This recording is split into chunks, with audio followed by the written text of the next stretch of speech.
Well, I'm Igbo. Sometimes we say bread. Instead of you to go and buy bread.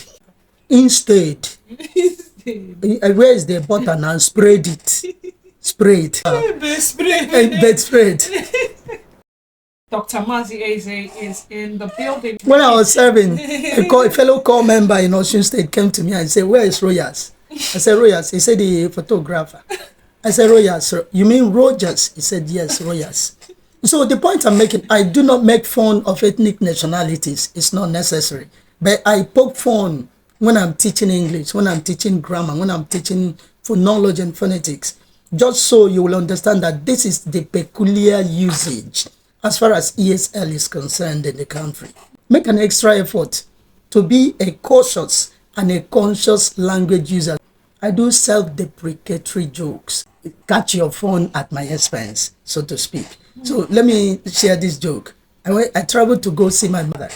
So my mother looked around and said, "Okay, thank heavens you're here. How are you doing?" I said, "I'm fine, Mom." He said, "We are going to take the load to Aba." I looked around. I said, "Where is the load?" He said, "The load now, the main load."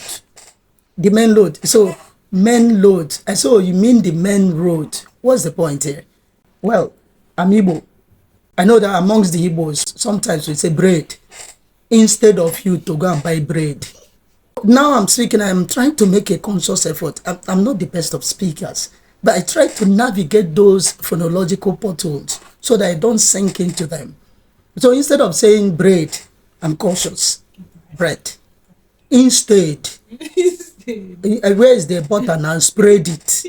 Spread. So these are the issues we are talking about. Bedspread.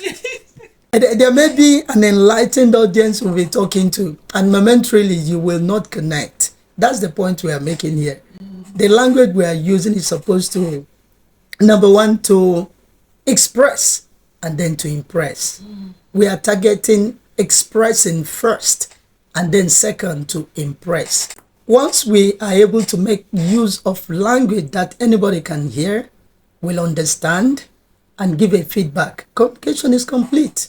If you're speaking Kiswahili, will they hear you? Yes, because their hearing organs are functional. They will hear you, but they will not understand you. And if they don't understand you, that communication effort is a waste of time. So the bottom line is that communication is complete when you succeed in expressing, and then you will impress and not depress your listeners. I've covered the questions I saw on my page. Okay. So like I said, keep those questions coming. Dr. Mazi is on Facebook. Tell me, Mazi!